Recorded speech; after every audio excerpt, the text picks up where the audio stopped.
Hello everyone, Assalamu alaikum. This is Mr. Tech Fox here and welcome to a brand new video. In this quick tutorial, I'm going to show you how to remove, delete or uninstall Ollama from your Mac. If it helps, please consider subscribing to this channel. Your one subscription motivates me a lot. So first of all, you have to quit the Ollama app from your Mac. And to do that, normally you have to right click on the Ollama icon on the top.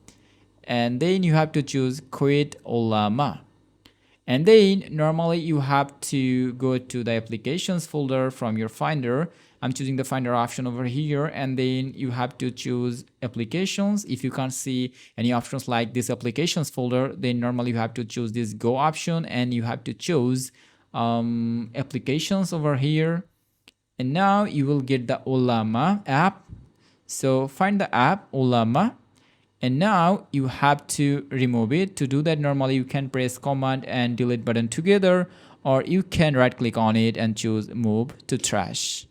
So we have moved the file into trash. Just open your trash and click on this empty option, empty trash. That's it. We have successfully removed, deleted or uninstalled Ollama app on Mac. Thanks for watching. Allah Hafiz.